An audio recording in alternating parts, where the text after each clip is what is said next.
your long-term happiness is not worth sacrificing for your short-term career success. Because again, you might succeed and outcompete somebody, but what does it get you if you're then miserable, unhealthy, and have a heart attack by the time you're 40? It simply is an inappropriate bargain and unfair trade-off. So if you find yourself in an environment where you feel like you must sacrifice your personal life for your career success, this is easy to say, and I can't say that it's easy to do. You must consider changing your environment. Either you change your mindset, you change where you work. There are plenty of companies that will allow you to be a whole person and have a life outside of your work. That's what you need to strive for, where you do not have to sacrifice your personal life.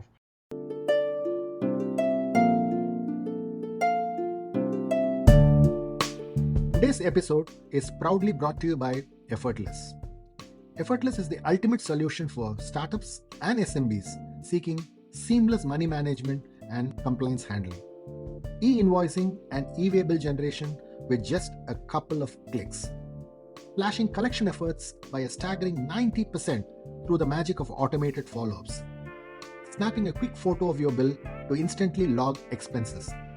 With Effortless, you get the power of a consolidated bank account view, seeing both business and personal accounts seamlessly integrated. With Effortless, making UPI-like payments is a breeze. Effortless keeps you on track, ensuring your finances and compliance are always in top shape. Effortless wasn't just created by anyone. It was crafted by chartered accountant turned entrepreneurs who understand the pulse of startups and SMBs. Visit www.goeffortless.ai and embark on a journey that will redefine the way you do business. Effortless, because managing a business should be anything but a hassle. Hi, James Bellerjeau. Thanks for being a guest in our podcast. It's an absolute privilege talking to you. Thank you, Swami. I'm delighted to be here, and I'm looking forward to an engaging time with you. Thanks, James. James, I wanted to straight away dive into this conversation. I'm a frequent reader of your articles, and I follow many of the stuff that you write about. And the first thing I wanted to talk to you about is you have a very different viewpoint on what is career success, right? So can you talk to me about why career success need to be looked very differently from the normal way it's seen by most people? Yes, happy to do so. And I'm going to reveal in my answer to you, Swami, a little bit my background, which is I am a corporate lawyer. And one of the things we do that annoys people, there's probably several, is we answer questions by asking more questions. And I think that is partly the answer to this question. And here's what I mean. It is very difficult to make appropriate decisions unless we have clarity on the outcome we're trying to achieve. So this absolutely applies when people say they want career success. And everyone will say, oh, I want to be successful in my career. I think looking at what that means, though, requires asking people facing career decisions a couple of questions. So the first one is, what does career success mean to you? Does it mean a promotion, pay, the prestige associated with the job? Does it mean power? Does it mean owning your own business? Or perhaps it's having the flexibility to work when you want, travel the world. Whatever your initial answers are, then I'd suggest it's necessary to ask follow-up questions. And the most important follow-up question in figuring out what career success is what is it that you hope those things that you answered, what is it that you hope they'll bring?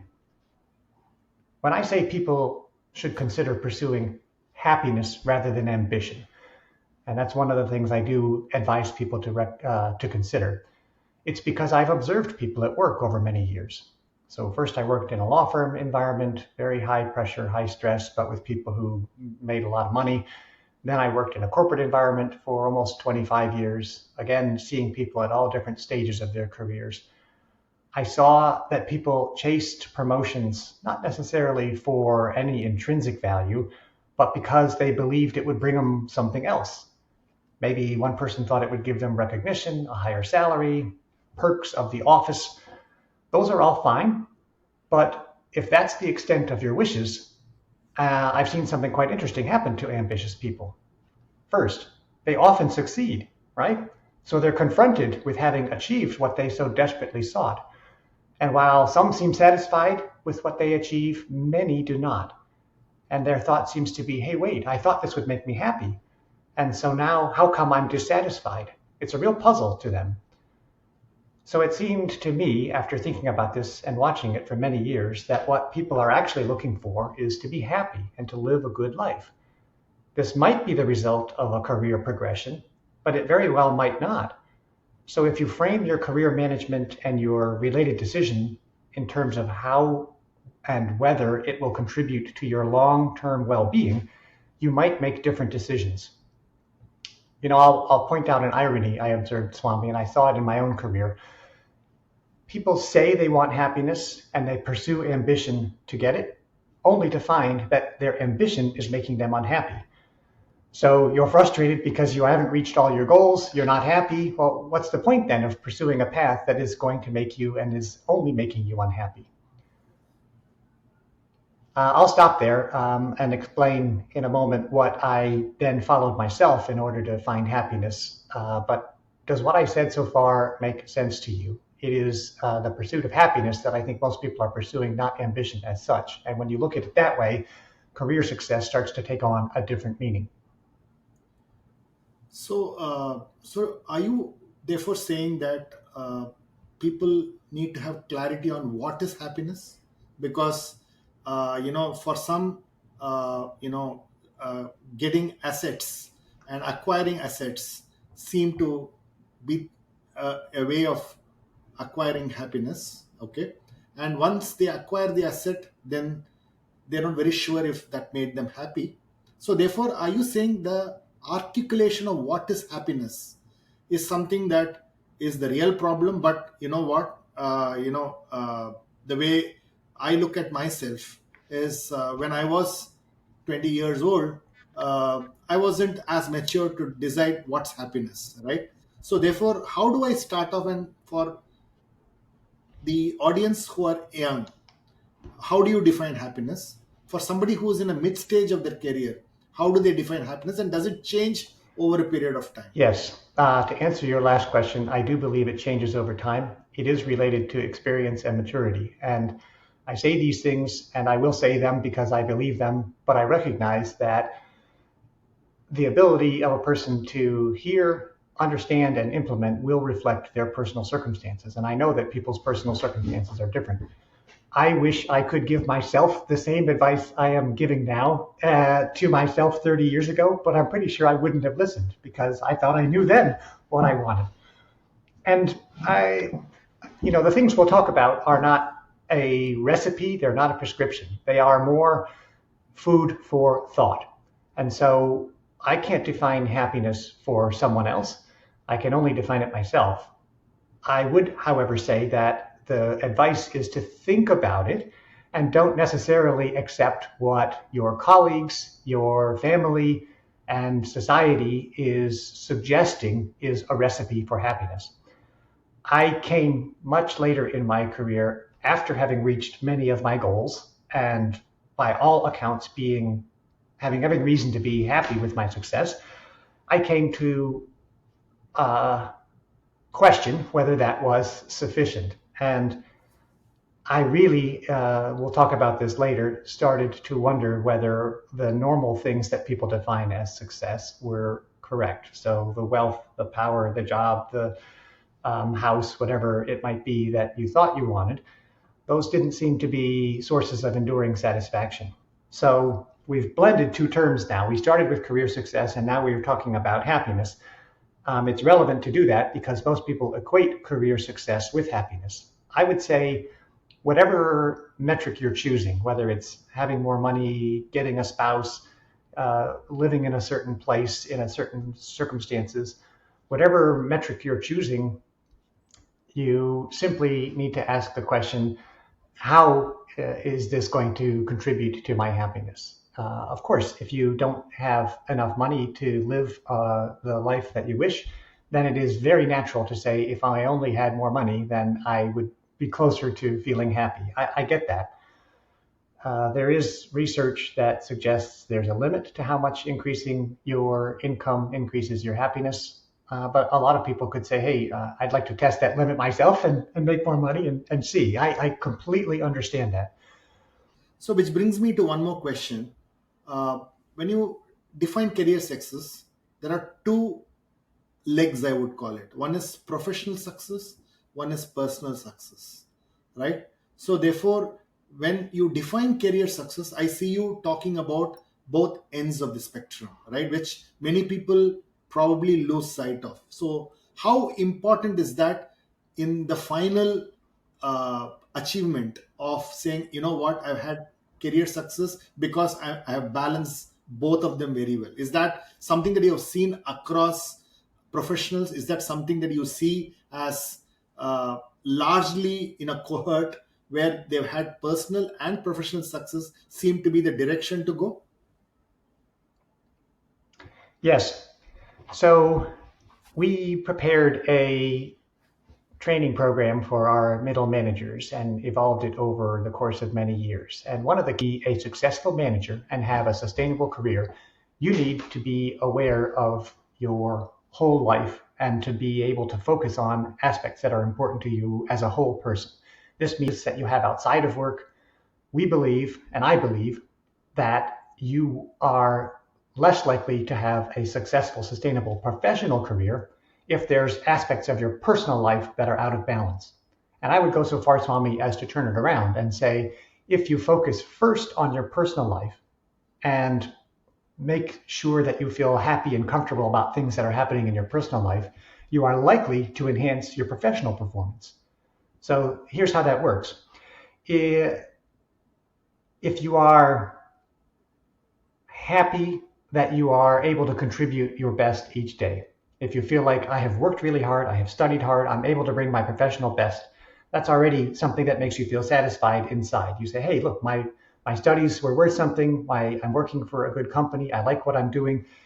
That is an attitude that your colleagues will recognize. They say, oh, Swami is so fun to be around. He enjoys being at work. He brings his best every day, and he's making a valuable contribution. Your state of mind, in other words, is really important to how others react to you. People can tell whether you're happy to be at work or whether you are only there resentfully waiting for a chance to switch jobs. Similarly, if you are lucky enough to have a good family situation, you're supported by a spouse and family members, if you feel like your health is not compromised by how much you have to work, those will also contribute to making you more effective at work. And it's a little bit of a chicken and egg question. Can you first get career success and then focus on your personal life? Or is it better to focus on your personal life, which will drive career success? Obviously, you can work on them together, and one doesn't have to come before the other. But I believe that it is very fruitful to spend time focusing on things that are important to you personally, which will then contribute to you advancing in your professional career. In a way, again, the irony is that by stopping the relentless focus on career progression and focusing rather instead on your health or your family or your hobbies, you can enhance your ability to improve your career. So a little bit target fixation. If you focus too much on that narrow goal, you might not actually be most effective in achieving it. So that's a long answer to your question. I would say you can go either way. You can focus on them both together. But I today would say really, really pay attention to your factors outside of work, your personal life, which will have the indirect effect of enhancing your professional performance, in my view. In this section, James talks about how do you really define career success. So is career success a promotion, the kind of salary that you get, the kind of company that you need to work for and you wish to work for? And will that give you happiness? And these are questions that you need to think about.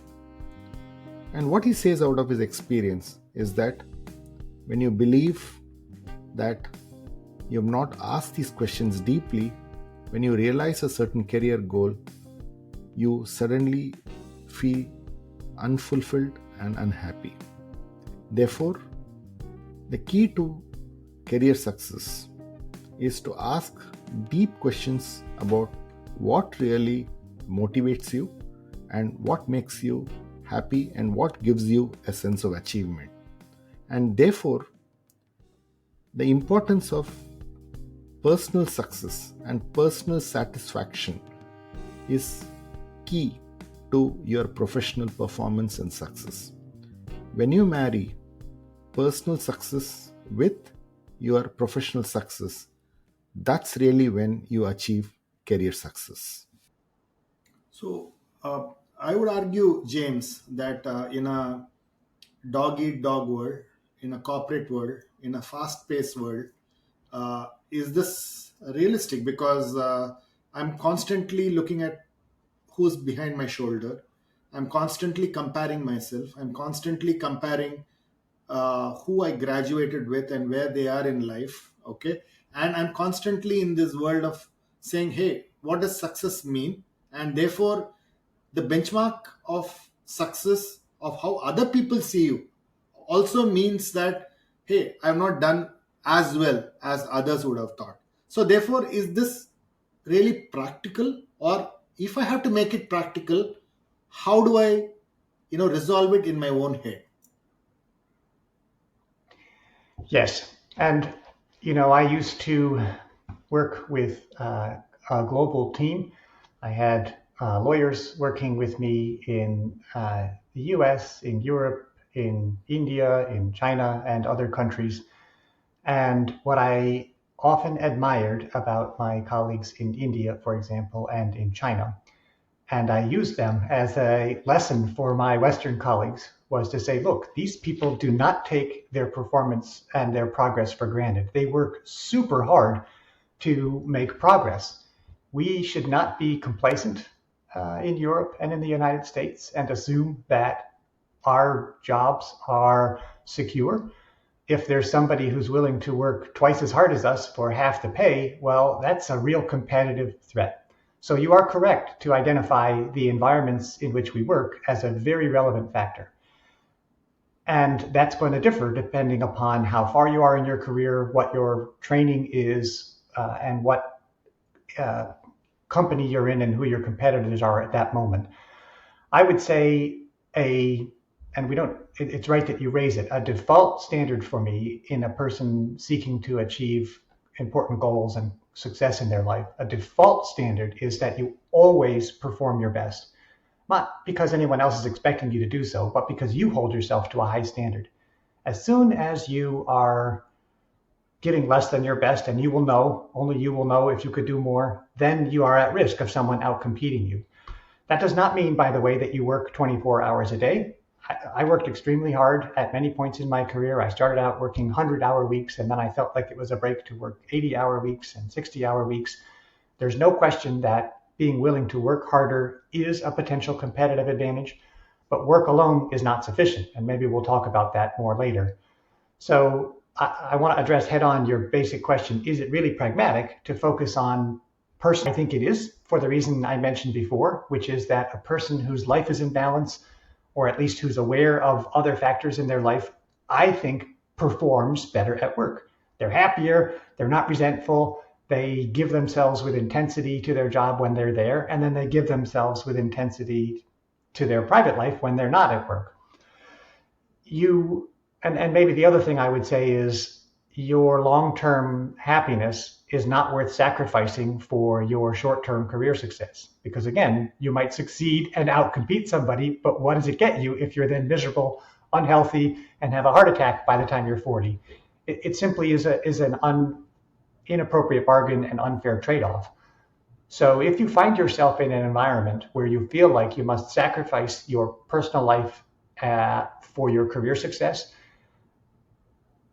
this is easy to say, and I can't say that it's easy to do. You must consider changing your environment. Either you change your mindset, you change where you work, There are plenty of companies that will allow you to be a whole person and have a life outside of your work. That's what you need to strive for, where you do not have to sacrifice your personal life.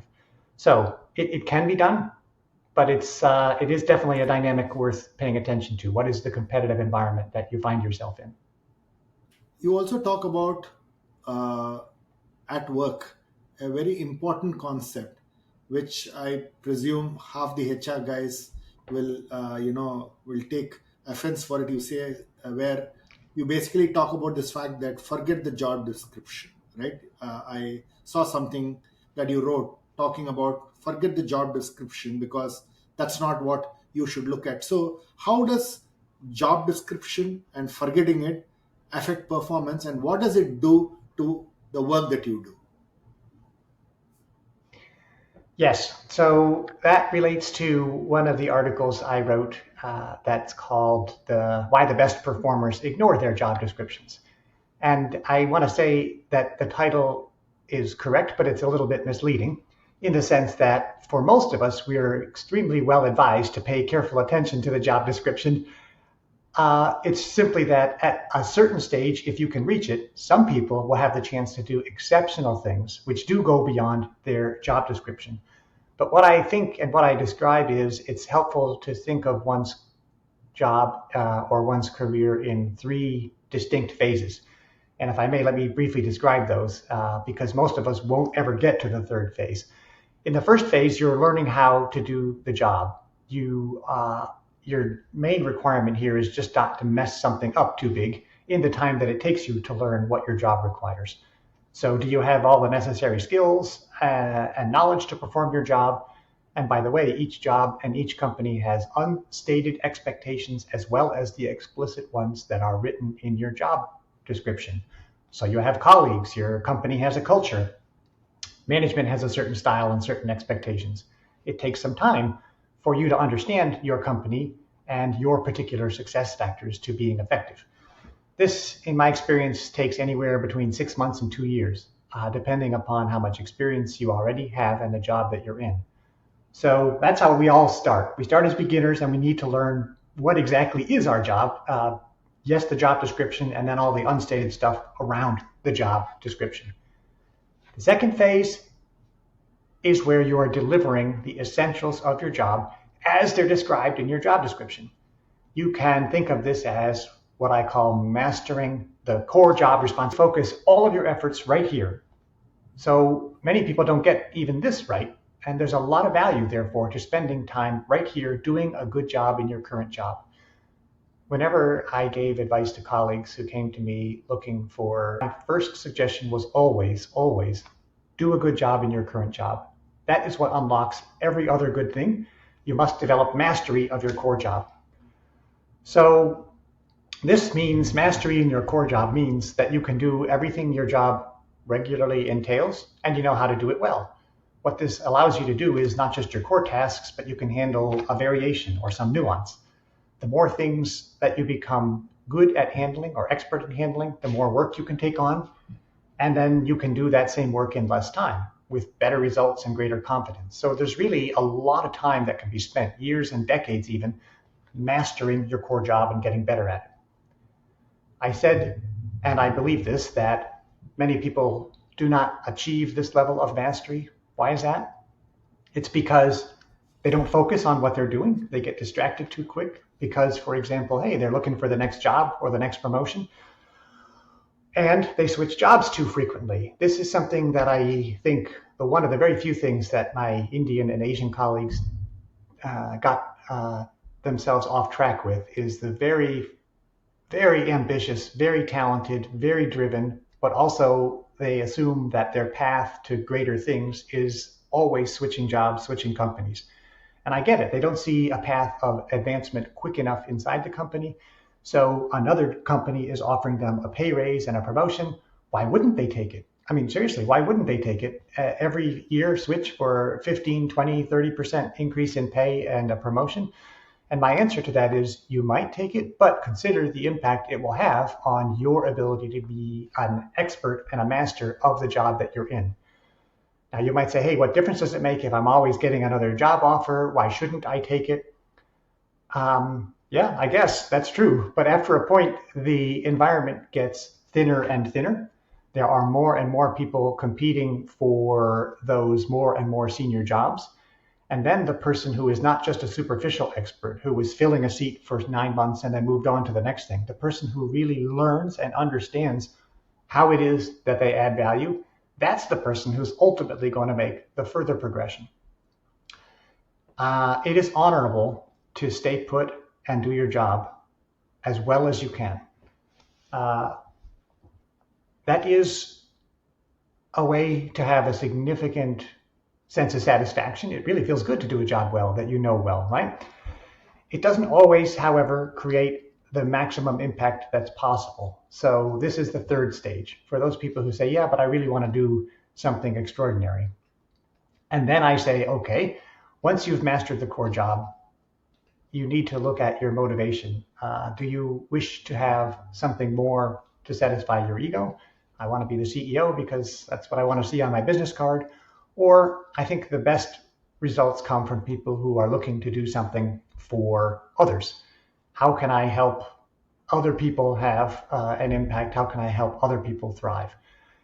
And that can only happen after you've gone through stages 1 and 2. You don't have the time for your core job. I don't know if that's too abstract or not, but really the article should be only under very limited circumstances should you ignore your job description. But if you do so and you have properly invested the time and effort to master your core job, then it's possible you might go on to do additional things. I mean, I can give you a personal example if that helps make this point clear. Please. I think when you contextualize it with some examples, it really helps. And the other important point that you're making here is when you really start moving up, it's about what you do to others and not what you do to yourself, right? So at the start of this conversation, you talked about just external, I would say, nameplates versus internal nameplates, which actually help you get satisfaction. The internal motivation really takes you longer, and therefore you are able to sustain yourself. And that's the point I think you're making when you say just don't look at your job description, but look at how you can enhance what others can achieve, and therefore that's when you become a real leader. And that's the third stage that you're talking about. Yes, I think you've summarized that well, Swami. And I'll take my experience at the company I spent a large part of my career with. It's a U.S. public company, and I served as the chief legal officer, the general counsel. And it took me, I went through this same career progression, some years in my case, to become basically competent in the role. I was inexperienced and young when I started. I was very ambitious, and I had a chance to take the role, the senior role, and I took it without being ready for it. So my first 2 years were just learning not how to mess up. I then spent a good 10 years learning how to do the core job better. But probably after, somewhere between 10 and 15 years, I saw that I was comfortable, very effective. I knew how to work in the company and to get things done by virtue of knowing the company and the culture and its leaders. And I realized that there was an opportunity for me to help shape the culture of the company, which sounds like a very arrogant thing to say out loud. Oh, who are you to decide how the culture of the company should be? But that's what you described, what a leader does. That is part of what a leader does. You take responsibility for what you can in your environment. And I realized, together with a colleague, just talking about issues over lunchtime runs, that we had an issue with our corporate vision and values. We had written them some time ago, shortly after becoming a public company. They were very management focused and addressed well, I think, the needs and desires of senior managers, but they seemed to leave the large bulk of our employees out a little bit. They didn't speak to why an employee should be happy to see shareholder value grow, for example. That's a very abstract goal for an employee who isn't being compensated on the basis of shares, for example. And so we suggested to the CEO and the board that we revisit and potentially update the company's vision and values. This has absolutely nothing to do with my core job, nothing. It doesn't say, oh, the general counsel shall be responsible for helping set and shape the culture of the company and for being inspiring and making sure that employees are inspired by the company's vision. And we took our time with it. I went out and I interviewed employees. I had workshops. I thought about it. I tried to understand both what the company's current culture was and for what it was that employees valued about working at the company. So it turns out they valued stability. They liked the fact that our company had both past success and a strong prospect for future success. They liked the fact that senior management had small egos in the sense that we understood it wasn't about us, but about the success of the broader company and things like that. And we worked on updating our vision and values to both accurately reflect how employees saw the company and, yes, guide all of us towards our vision of how we could stay an attractive company. And for me, that was, besides being unrelated to my core job, deeply satisfying. I really felt like I was using my combined knowledge and experience of how to be successful inside the company towards others' benefit. It didn't benefit me a bit to do this directly, right? That was not what I was getting paid for and not how my bonus was being evaluated each year.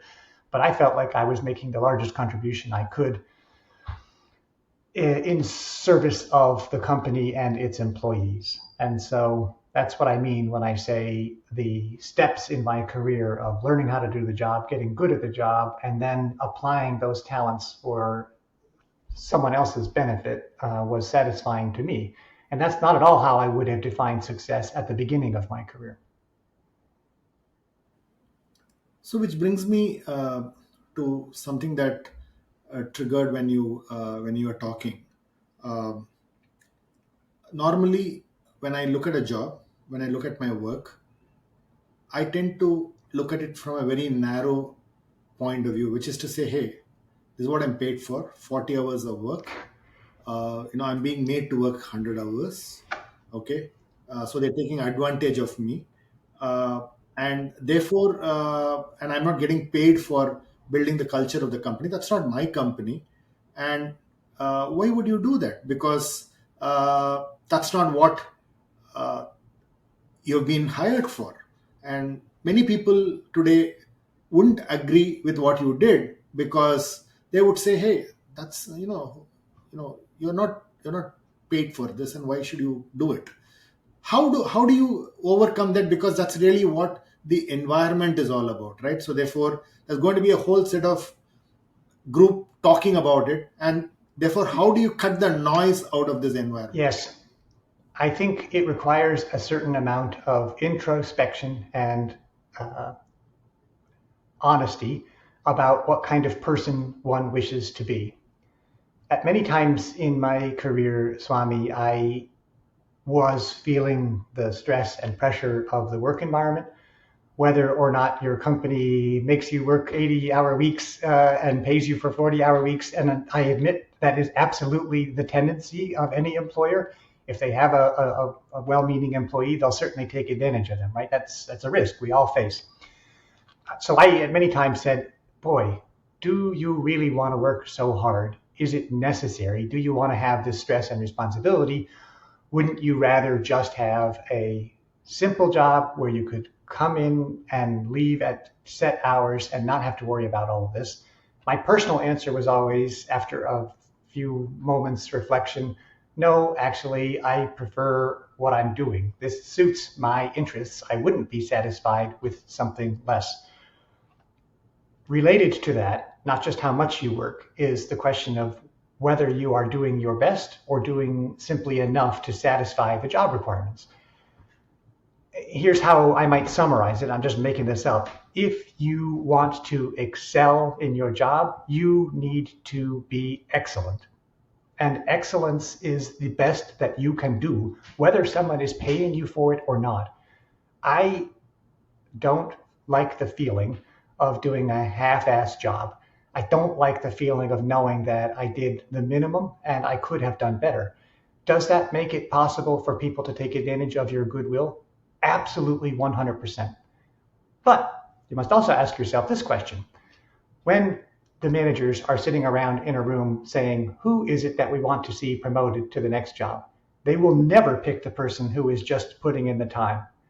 Never. The person they will pick is the person who has sacrificed and worked hard and holds themselves to a personal high standard. And I think you can tell that you can tell when a person is holding themselves to a high standard. They may objectively still not perform better than someone else, but you can tell when they're doing their best. That has to be intrinsic. It can't be because someone is paying for it or beating it out of you or you feel stress or an obligation. All those things might exist, but I'm saying the motivation to do the best that you can comes from within, and that will be the most important attribute that you need to cultivate over the course of your life. Just having a personal standard and living up to that standard. You're happiest and you're delighted if that work is recognized and you are paid, but it isn't always, and it's going to come to one of the most important lessons I've learned when we get to it later. It isn't always recognized, and that hurts, right? That makes you feel like a fool or a sucker or like you might be in the wrong environment. I would say change your environment before you change your behavior. If you find yourself getting taken advantage of for your goodwill, and really the company is taking advantage of you and this happens, then yes, that's a good reason to switch jobs, even though I advised before not switching jobs too frequently. If maintaining your personal standards turns you into a sucker that the company is taking advantage of, that's a good reason to consider switching your work environment, yes. In this section, James talks about the importance of internal personal benchmarks. Often at work, you are always surrounded by people who keep asking you these questions. Hey, are you supposed to do this job? Are you paid to do this job? Is it your role? Is it something that you need to do while you are not supposed to do this? But if that gives you a personal satisfaction, then cut all those noise and get it out of your head. He says that to achieve excellence in the first few years of your life, you are more a beginner, you're getting to do a job without much errors, then you move in and there's several decades that you need to spend achieving mastery in the job that you need to do. And he talks about the importance of being happy doing that job rather than keep looking outside and thinking you could actually get it in some other job. And then finally he talks about the importance of excellence. And excellence is not just about you having mastery about what you're doing, but helping others to achieve excellence. So when he says ignore job description, he talks about going that extra yard and not getting worried about whether I'm being paid for it, whether I'm supposed to do it, but if it gives you the satisfaction and a sense of achievement, these things don't really matter because they anyway catch up over a period of time and you will get the rewards for it. So therefore, taking the discussion further, so what you're really saying is, hey, would you still do the job if you're not paid enough, but would you still have this bit of want to be the best that I want to do and keep doing it? That's one thing that you're talking about. But not always, many of these guys or women end up at the finish line, right? Therefore, how do I take that? And many of them go back dissatisfied, right? Say for example, I would say I would give my best. I don't know how to play the corporate politics. I just don't know where to reach, but I've given my best, and I leave out of frustration. And how do I reconcile to that? And I think it requires a great amount of maturity to actually say, hey, I'm doing it for myself, and therefore I really don't care at the end of the day what is really the recognition I get at the end of it. And therefore recognition again is subjective, right? So therefore it's important to start looking at what are your goals, what drives your happiness, and that happiness depends on therefore what kind of recognition you are looking for. And all these are all, I would say, connected, right? Yes, I think you did a good job of answering your own question and saying correctly. What I would also suggest is the somewhat circular path of getting there, which is if you are unhappy with your progress towards your goals, then evaluate again why you are pursuing those goals and what it is that you ultimately hope to achieve. And don't accept your first superficial answer. I want a promotion. I want to get more money. I want fill in the blank. Okay, I accept that you want those things or that you think you want those things, but why? So, yes, the fruitful path that anyone can do at any age and any stage of maturity is to ask themselves, why do I want these things? Why do I think I want these things? I would argue that the sense of satisfaction, personal satisfaction that one gets from being true to their own internal values is success all by itself. If you can say, I have principles, I live my life according to those principles, external recognition is nice, but not necessary. Nice, but not necessary. If you're doing your best and you know you're doing your best, then whether you get a gold star from the teacher, an extra bonus from your company, kudos from your colleagues, all of that is nice, but irrelevant. That's how I would start to reconcile those things. And to say it another way, you can learn to like what you have. And that is one of the keys to success and happiness in life. Don't be sad for what you don't have. Be happy for what you do have. And this is not an argument for accepting mediocrity or giving up on your ambitions. It's more a pragmatic and very useful tool to say, I am finding the positive in my situation. And in your situation, let's take the person who's been working really hard. They're in a company. They don't feel they're getting recognized. They don't know how to advance. What's the positive there? Well, it starts with them saying, hey, I am working in a job that is giving me experience. I'm using my skills. I'm doing the very best that I can every day. Hey, maybe I have a few friends at work. I'm getting exposure on this project. It's a little bit, there's probably 5, 10 different ways you could say, here's something I like, here's something positive. When you focus on the positive, then you are creating the conditions that I think most people are looking for. You're creating the conditions for happiness.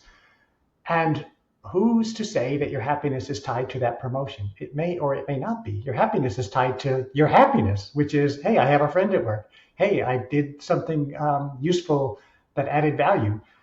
It's very rarely tied to things that other people control. And that's a key realization that came to me later in my career, near the end of my career, I have to say, which was understanding how a little bit of a philosophical approach, and in my case, a Stoic philosophy approach to life and work helped put things in the proper context.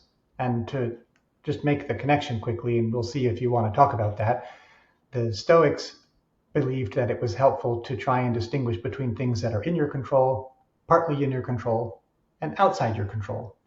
And if you place your happiness in the hands of things that are outside your control, what other people say and do, then your happiness is at risk.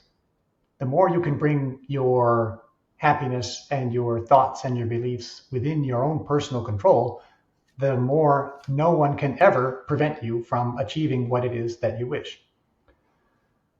So, yes. Brilliant, brilliant. I think that gives me a beautiful segue into the philosophy that you talk about, you write about, which is you almost have about 37 Stoic wisdoms, right?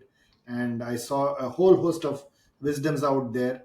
So the first question I'm going to ask you here, James, is that how do I start practicing this? Because very hard for me, right? See, I am an youngster. I'm a middle manager. I'm a CEO. I just need a way to start the way you're talking, which is how do I practice it? What are the first few steps that I should take?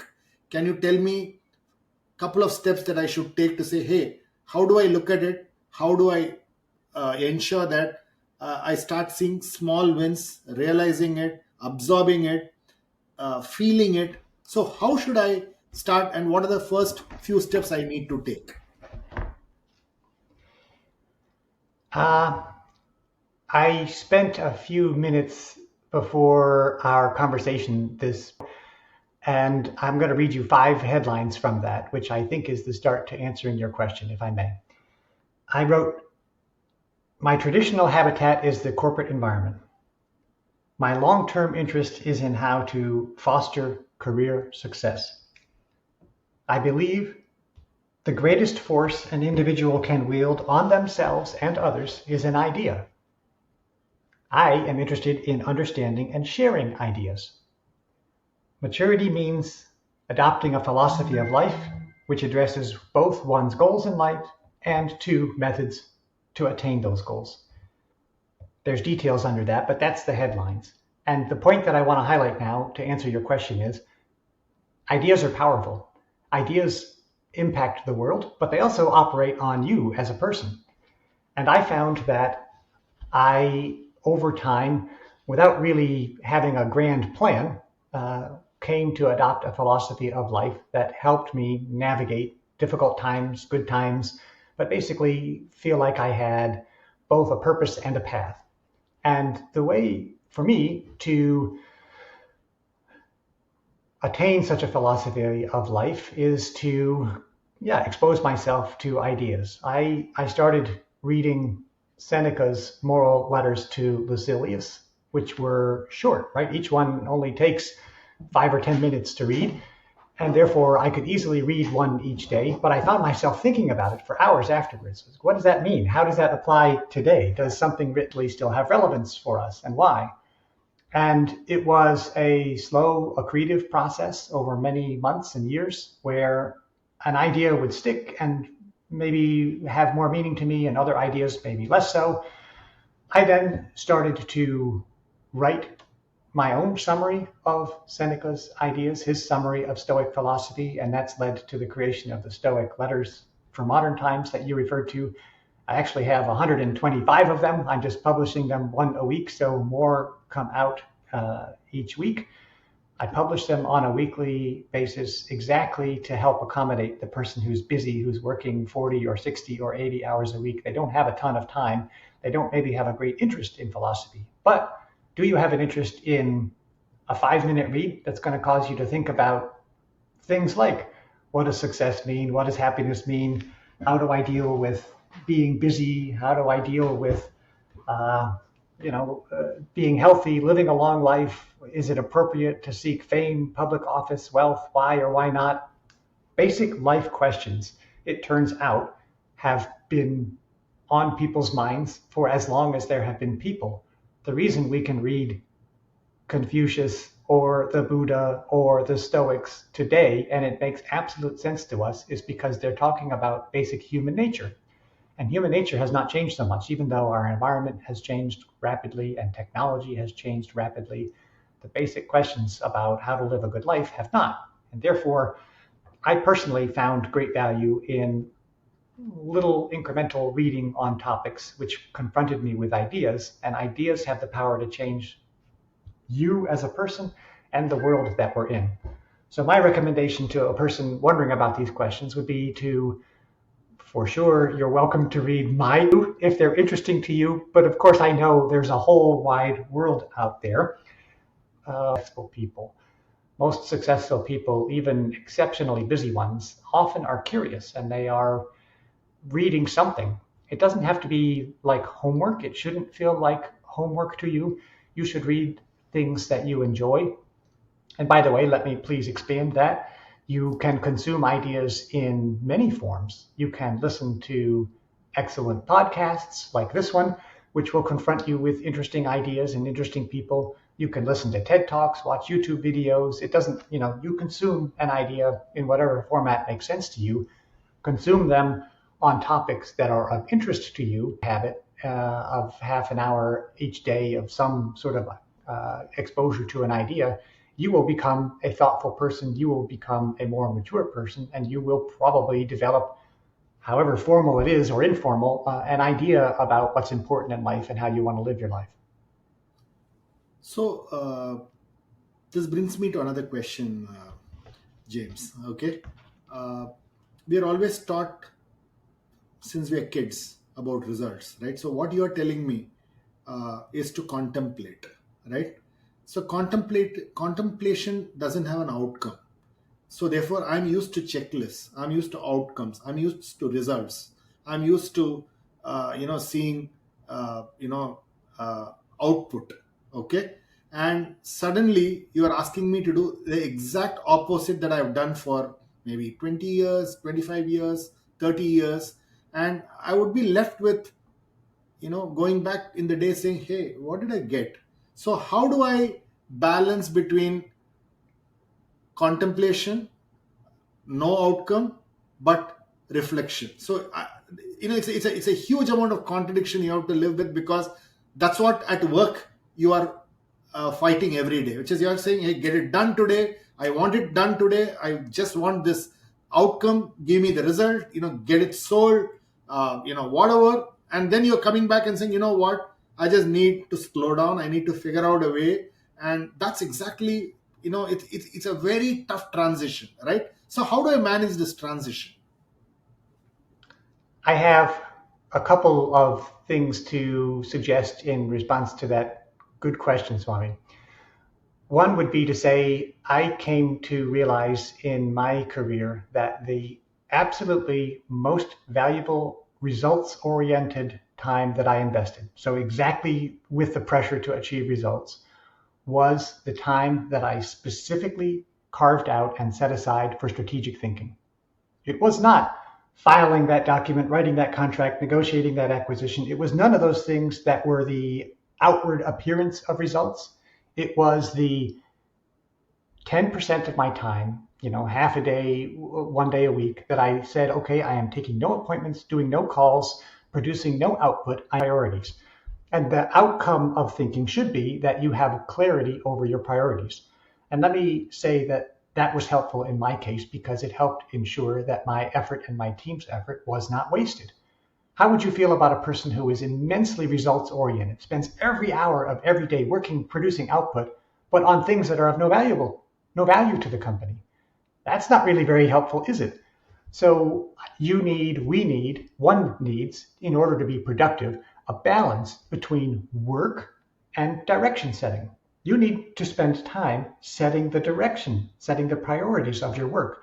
Even if someone is telling you every day, oh, hey, Swami, these are the tasks I need you to get done. Exactly this, and just do it, don't think about it.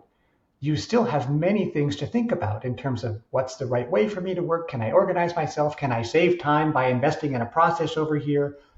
So time spent for strategic thinking absolutely contributes to improved output. You ensure you're working on the right things and you ensure you're working in the right way. That's one answer to your question of why time spent contemplating is actually supremely helpful to improving the quality of your output and the quantity. The second thing I would say is the most important elements of what I think contributes to success, which is accepting that progress is the result, it's cumulative, it's the result of many small steps and decisions. I know people like to see big steps, a home run, a giant result out of a project that really advances you, that believed in the power of continuous improvement, incremental progress. Small changes made consistently over time add up to very significant results. It's actually great news because we can all do one small thing. If you do one small thing, and really it's as small as I'm taking 10 minutes out to read this article, to listen to a few minutes of this blog, if you do that consistently over time, just like with a health habit or an eating habit or with many things, getting a degree, you will see that over the course of months and years, all of a sudden you're in a very different position you were than when you started.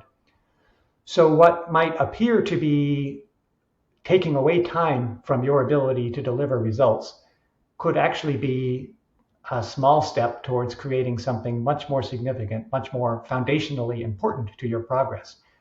And again, just like having a strategy at work is so critical to you being able to deliver good results, having a philosophy of life, which is a personal strategy, if you will, for success, having that strategy of life is critical in making sure that you're actually heading in a direction you want to go. The last thing you want to see happen in your life is that you've spent 30 years diligently working towards a goal that leaves you unhappy and unsatisfied when you attain it.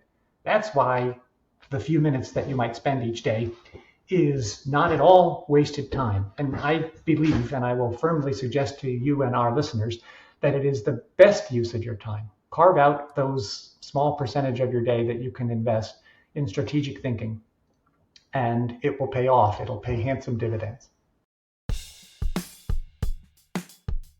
In this section, James talks about the idea of a circular path, where he says that it's important for you to ask yourself, and only you can answer that question, which is, have you done the job in the best possible manner, and are you convinced that you have given your best?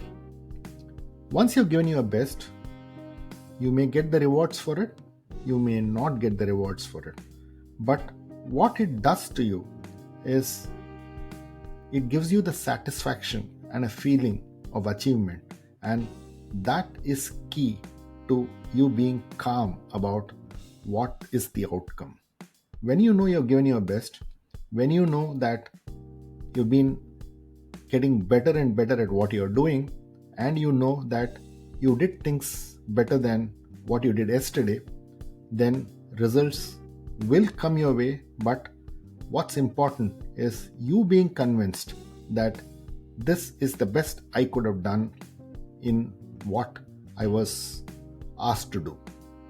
Therefore, the importance of starting to build maturity around not looking at outcomes for every effort that you put in at work is important. Therefore, look at if you have done your job well, are you building excellence in an accretive manner? And surely when you ask those questions and ask important questions, look for ideas, think about whether you've done that job well is the first step, and that is important for your professional success. So, which brings me to another thought that you triggered as you spoke.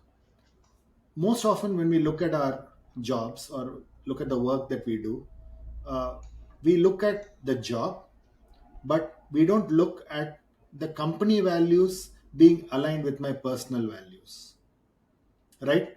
I don't see too many situations where I have a personal value and it's exactly opposite of the company values, right? And therefore you get dissatisfied. So how do I assess if my company values are aligned with my personal values, and what are the tips that you can give to say, you know what, hey, that's a great job, that's a great position that they are offering you, that's a lot of money, okay, it's going to give you fame and name, okay, but it just does not fit with your philosophy, right? So therefore many people do the mistake of picking all of that up, and then you end up not being happy about it. And therefore, how important is the alignment of how the company approaches its values, and how do you really assess that? And you'll be, your boss might have a different value, the guy who's interviewing you will be having a different value. So it's important if you really want to achieve what you're talking about, which is your personal goal. And therefore, how do I have a way to evaluate this? So I would say you can apply a knockout criteria and then the mismatch between something that your company, your boss, or the environment that you're in would have you do, and something that you simply just don't wish to do. So for example, an easy one for a corporate lawyer, but I suspect for most people, would be you cannot work for a company or for individuals who are unethical. That is, who will skirt the law or break the law, no matter how financially attractive that appears in the short run, I personally could never do that and would never recommend that a person do that. That's selling your soul to achieve an outcome that, okay. Um, that is an example for me, and you others listeners will have their own examples of, hey, if that circumstance exists, it's an absolute knockout. It's a mismatch of values that prevents me from staying in or working in that environment. Another one might be, I could imagine people saying, I simply cannot work for an industry that is obtaining, that makes its money by doing something that conflicts with an important value of mine. I won't work for a company that sells weapons or that, makes tobacco, whatever the person's concern is.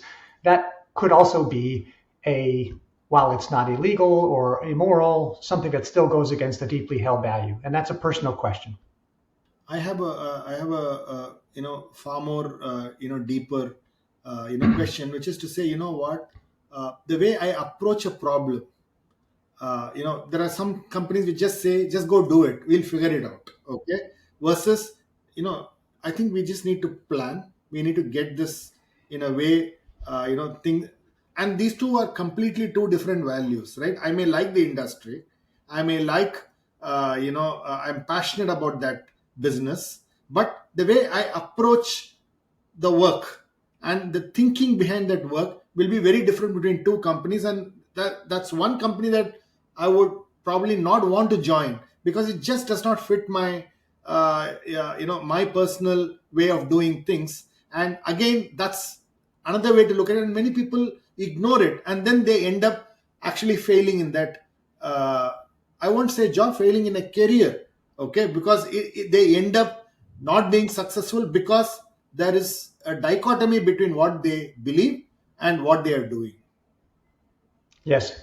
So I understand your question, and it is the second part of values, if you will. And I would also include or describe that a little bit as corporate culture. How does this environment work? How do you succeed in this environment? Is it compatible or not with my own personal style of working? You would be, Swami, in the sense that for sure, if there's really this company just doesn't plan, they execute and correct as they go. That could be a fundamental mismatch between how you personally work, and you won't be successful in that environment. People usually realize that. I find actually the opposite occurring, which is that people are too quick to judge that they are not a good fit for that environment. They have a dispute with somebody, they feel like their initial approach was rejected, and therefore they say, oh, I can't work here.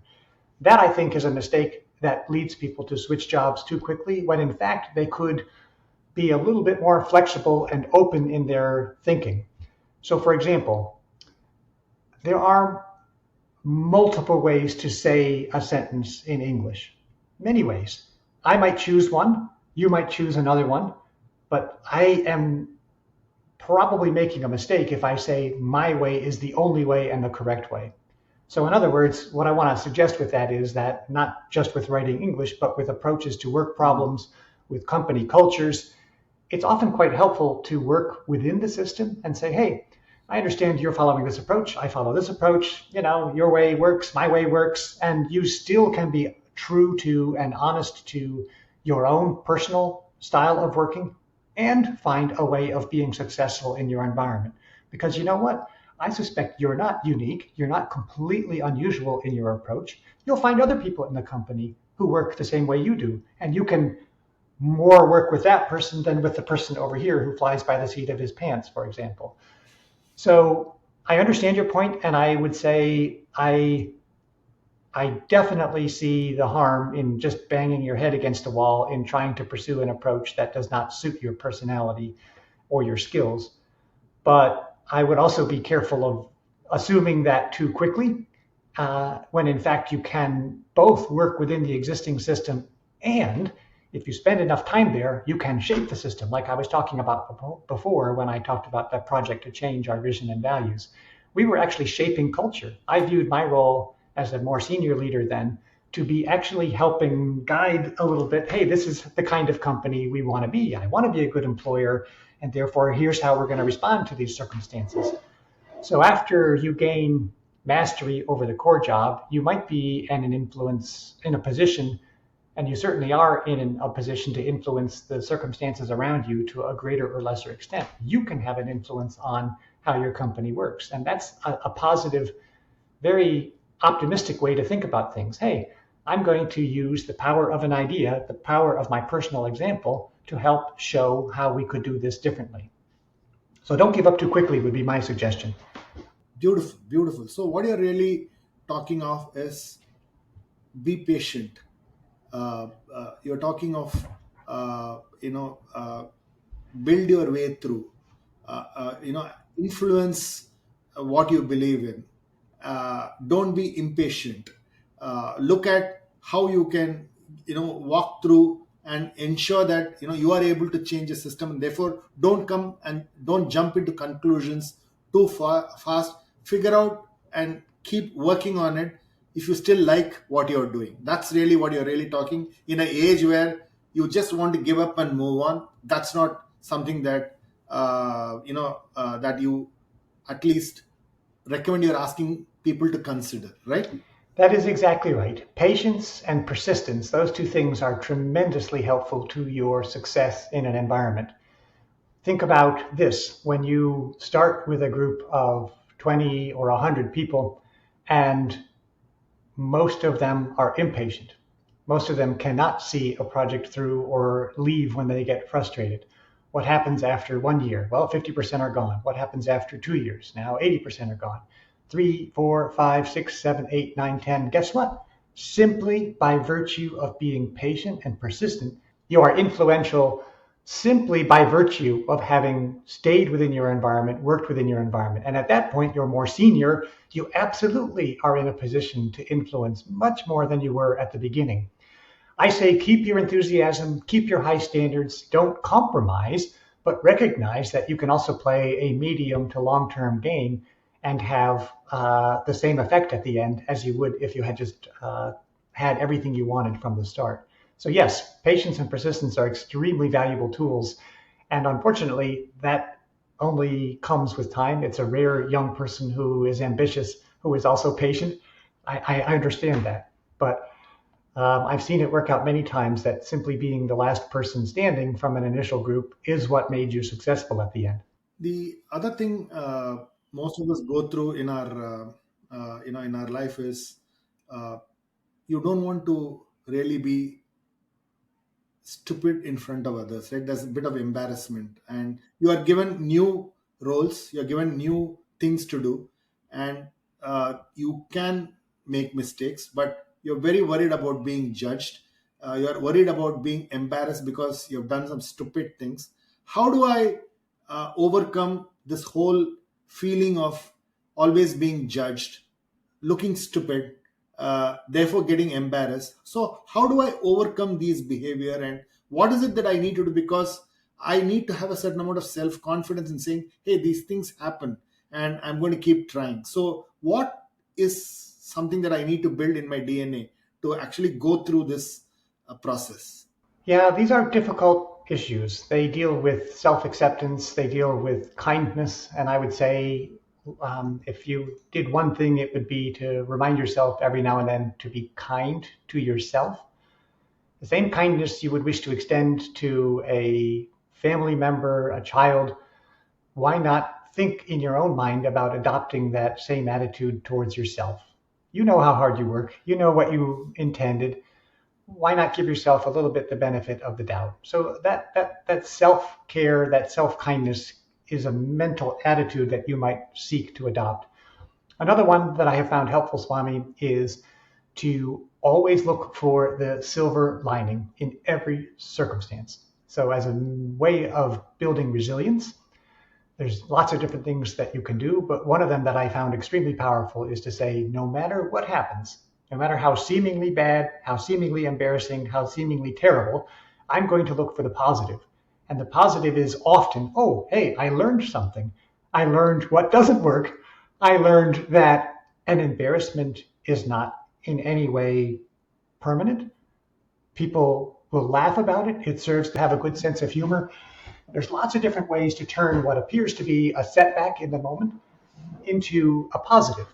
And so those two attitudes of being kind to yourself and of always trying to spot the silver lining, the benefit in what appears to be a difficult circumstance, help you not feel so terrible when a mistake occurs, when the bad thing happens. If you say to yourself, oh, what positive is going to come from this situation, immediately that changes your mindset, immediately, from feeling the shame and of feeling like you've made a career-ending mistake to, no, everyone makes mistakes. This is something that I will grow from, I will learn from, and I will be stronger from. When I think of my own career and the things that made me progress the most, it was not the successes. Those were nice, those were great. It was the failures that I learned from, because then you get better. And so that's what ultimately will contribute to career success, is continuous improvement, steady improvement over time. So if you think of it from that perspective, you need the embarrassments, you need the occasional mistakes in order to really have proper career progression. In this section, James talks about the importance of marrying your personal values and philosophy with a company's philosophy. People have a certain deep belief and values, and they normally don't agree with what's happening around them. But yet, they continue to chug along, thrive, be dissatisfied, complain, but the values that they believe in don't match with what they do at work every day. Therefore, when you are looking for a job, or when you're doing a job that you're already in, find ways to get aligned to the job that aligns with your personal values and beliefs. And when you start looking at that, what happens is that you're not just looking at what the role is, what the compensation is, what the growth path is, but how does it align with your own values, the way you work, the way you believe work needs to be done. And that is a very key aspect to personal satisfaction and a sense of achievement and fulfillment, which leads to better work performance. Also, James talks about the fact that once these two are aligned, then the ability for you to be patient and be persistent, you tend to stay in the job for a longer time, you are patient, you are persistent, and therefore you beat others just by your longevity. Therefore, when you actually have a job that has patience and persistence weaved in, the chances of success are very high. So I want to ask a personal question, if I may. So you are a lawyer. Lawyers are supposed to be cut and dry, rather unemotional. Uh, and here is a lawyer I'm speaking to who's talking philosophy, which is a lot of emotion. And therefore, how do you really, reconcile, or how do you really work at both ends of the spectrum? Right, at one end you are rational, at the other end you got to be emotional, and you are actually having a professional qualification that you are a lawyer, which means that how do you really balance this, because you're not supposed to have a philosophical mindset if you're a lawyer. Are trained to learn how to think analytically.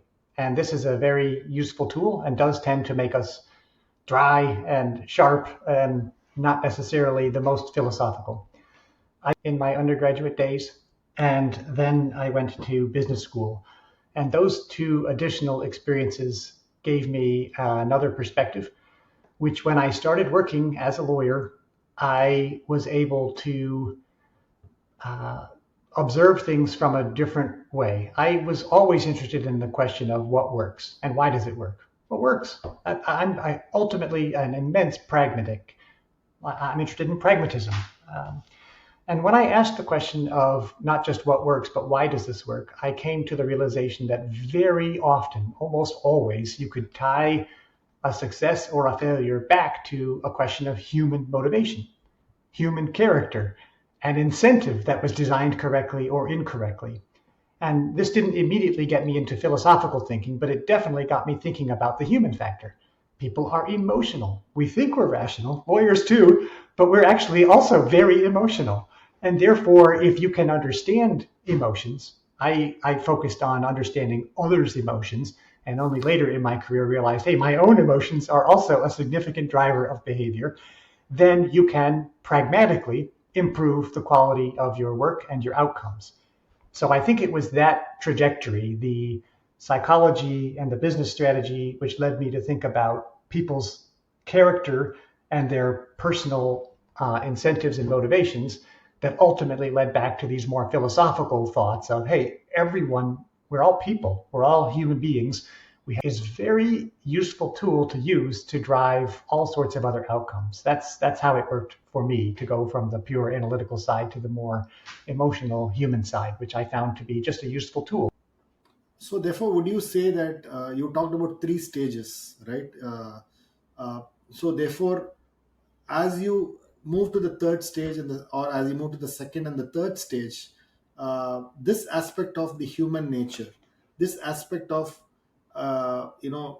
applying this whole human nature and having a certain irrationality or emotionality is a very important aspect that you need to build if you have to be successful.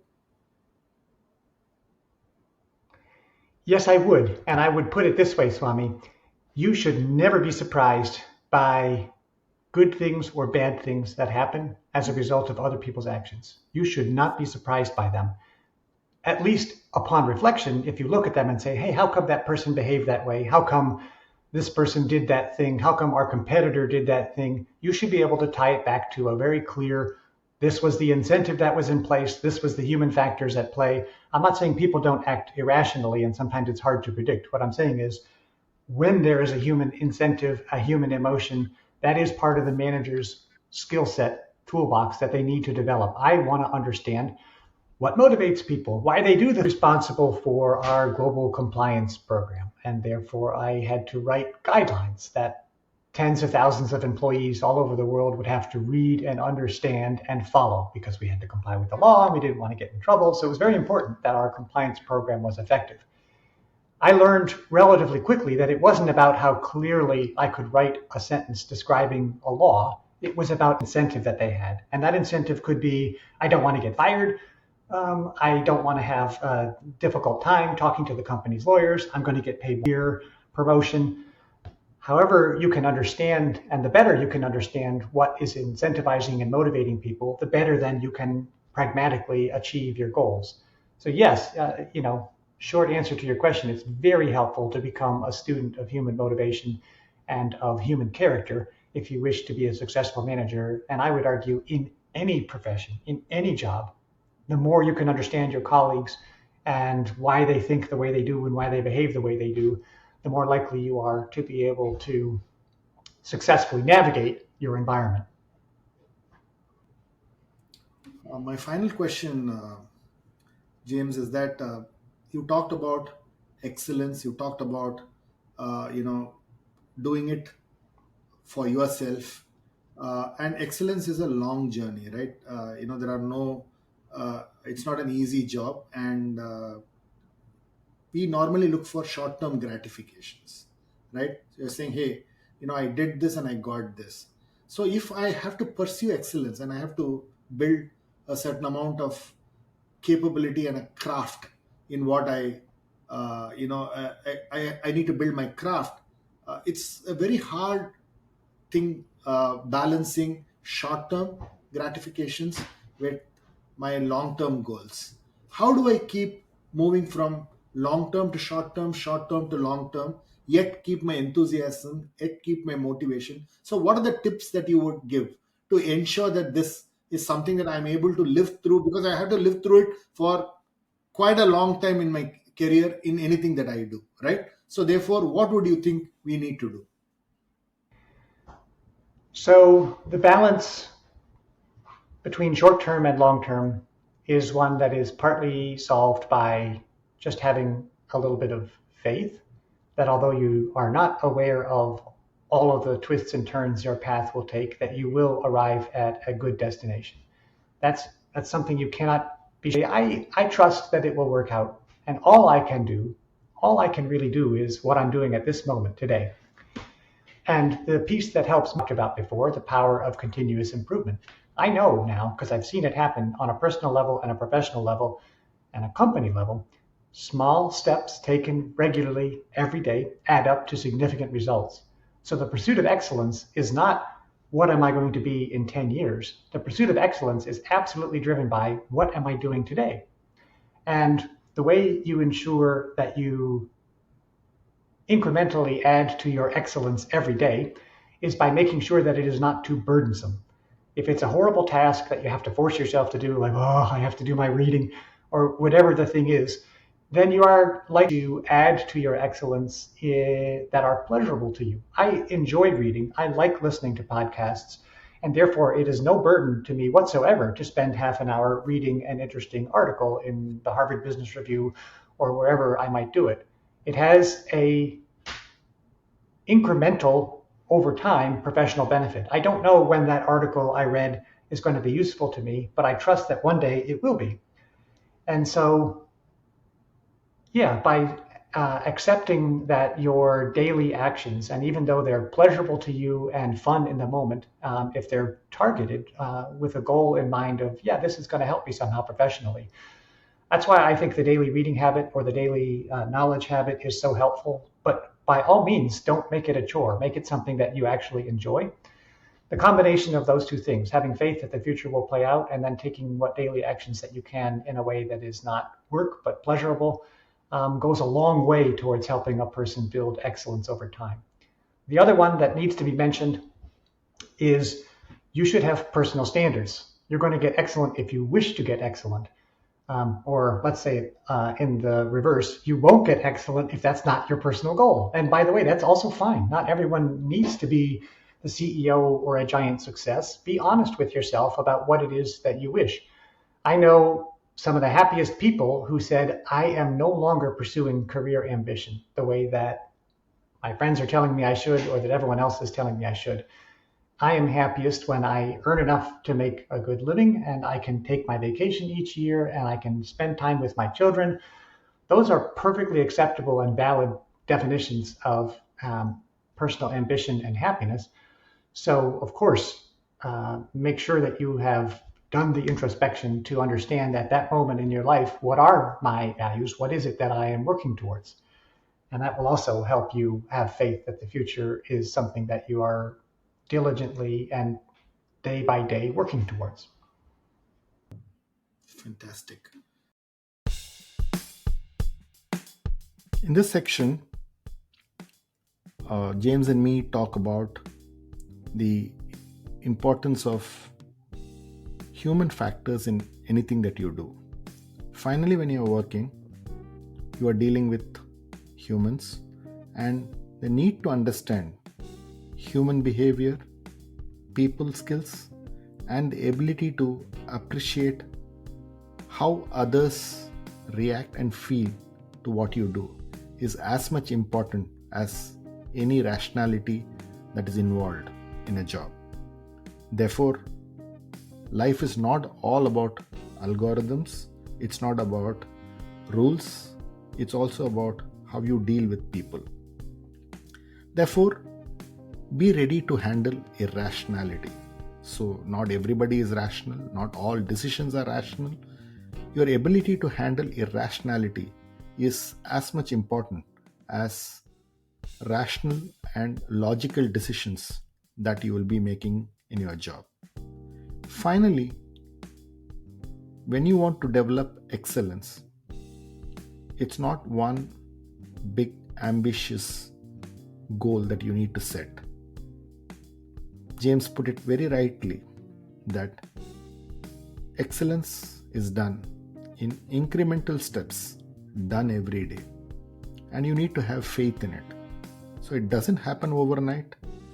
You need to do it every day, consistently, and that is key to driving yourself to excellence. This is an important aspect of what you believe and what you need to do, and be convinced about it. So I'm coming to the last set of questions. These are rapid fire questions. So my first question to you really is, uh, what does success mean to you? Success means living your life consistently with the principles and values of a well-ordered mind. So you have thought about what you wish to achieve, and you are living consistently with what it is that you have defined for yourself. Brilliant. I think I need to listen to it again for me to reflect and understand it a little more. But brilliant answer. I've not heard such an answer in a long time. The second question that I have is, what would be the advice that you would give to a 18-year-old in a university today? um, I would give a couple pieces of advice, and please, if anyone is listening, take the ones that are suitable for you, or take none of them if they're not suitable for you. I understand it's a difficult time. First, I would ask whether university is necessary. Problems which provides you with particular opportunities, but it is just one set. I would ask, as a related question, what are the skills that you believe will be useful to you over a long period of time in your life? And they may or may not be things that you can obtain at a university. So for my case, it's a little bit anachronistic, but one of the absolutely best things I ever did was take a typing class, and I learned how to type. Turns out that over a long career spent writing, that was a super helpful thing to have done. What might, and this is a hard thing for an 18-year-old to do, but nonetheless, it's appropriate to at least start asking yourself this question: what might a life well lived look like to you? So who do you know in your life that you think is done it right and lived exemplary? Maybe it's an uncle or a... Ask yourself, though, that question. And maybe you don't have to have an answer, but you should at least be wondering, hey, what do I think a life well lived look like? And then last question I would ask you to start thinking about already now is, what companies seem to provide an environment that is conducive to the long-term growth of their employees? So, in maybe said differently, what environments seem like ones that help their individuals thrive? And so that's as long answer to your question, but those are the types of things that I would like to suggest I would have liked to have thought about when I was 18 years old, and I can tell you I didn't think of any of those things. Even I didn't think so. So, so therefore, I think we are privileged to actually talk about this so that some 18-year-old is going to pick up and add value to their life. So I think we should be thankful that we have been able to contribute to them. That's really how I see it. What is one best piece of advice? You would have got a lot of advice, but what is one piece of advice, best advice that you got that remains with you even today? I'm going to give you two because they're short and they're both pretty valuable. One is to really understand and accept life is not fair. Life is not fair. And if you go through your life and your career outraged by the injustice of it, you will hamper your ability to be happy. That is not a pessimistic approach. It is a pragmatic and a realistic approach, and you can absolutely work with it. But point one is accept that life is not fair. Point two is, as a philosophy of life, you could do worse than this. Be happy with what you have, not sad about what you don't. It makes them unhappy. When, in fact, if you adopt a philosophy of gratitude, you can always find something to be happy about.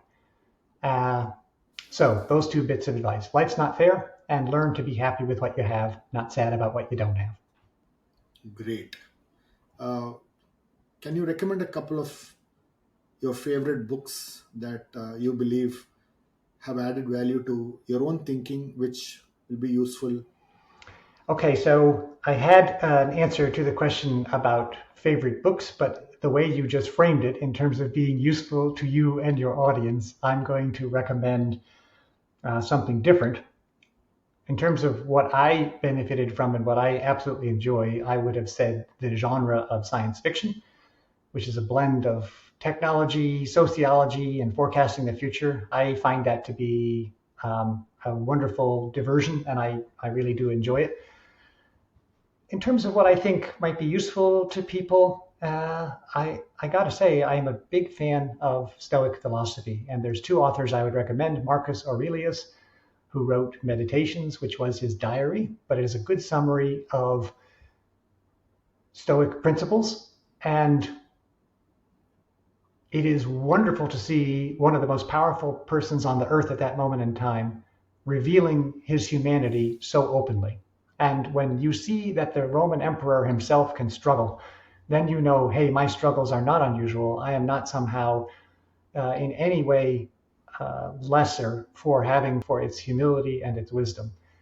And then in terms of just an outstanding writer, an excellent thinker, and a lawyer, by the way, um, Seneca's summary of Stoic philosophy, which I've written my own version of, but his version is also excellent if you're a little bit history minded. He's got some references that make it challenging for some readers, but Seneca's moral letters to Lucilius are quite good. And if you want a modern version, you can read mine on calumny. But those Stoic thoughts I found to be fine companions for many an evening. If you were to invite three or four people as guests for a dinner, dream dinner, who would they be and why? So the two that I just mentioned are on my list, Marcus Aurelius and Seneca. The other two that I would add to the list, just because I find the overlaps between the philosophies fascinating, Confucius and the Buddha. I like to see those four in a room and talk with all of them. It's it'll be quite a dinner, I must say. It would indeed. We'd need a few hours.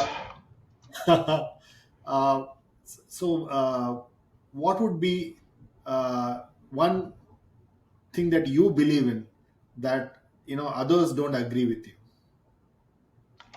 I don't know if they don't agree, but they certainly don't seem to follow this approach. And it's one that I mentioned not long ago, and that is effective problem solving is all about psychology and incentives. If you understand these, you have a chance to succeed. When you ignore these, you will be beset by unintended consequences. People have an intention in mind, they apply something, and then they're surprised that it doesn't work the way they intended. Politicians passing laws happens all the time. People get confused by their good intentions not matching the outcomes. Well, the reason that they fail is psychology and human incentives. So, problem solving is all about understanding psychology and human incentives. So, if you were to recommend a guest or a couple of guests for ContraMinds, now that what we do, who would you think you would want to listen to? I have a colleague, a friend who I've interacted with over the years. Her name is Elsa Papadopoulou. She works at the European Research Agency, pursuing a PhD now in AI and ethics. Just a deep thinker about and a smart person about life, about career, about family. She'll talk about some similar topics, but with a very different perspective. And yeah, I enjoy people who are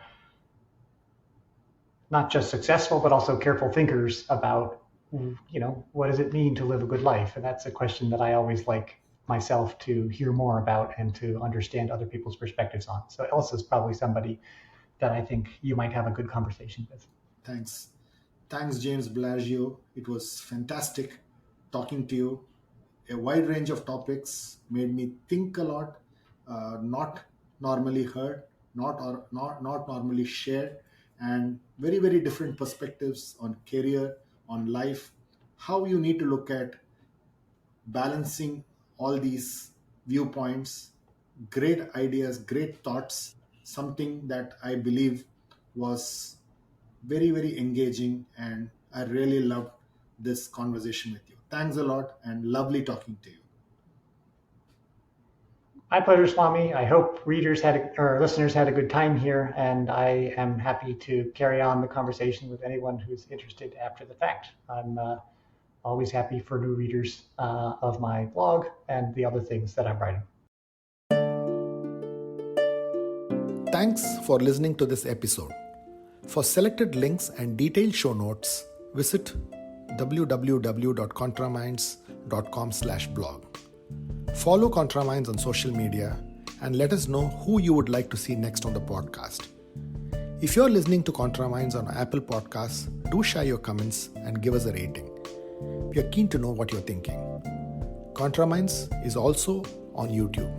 If you're listening to the podcast on YouTube, hit the subscribe button and stay up to date on all our releases. Thanks for listening and stay safe.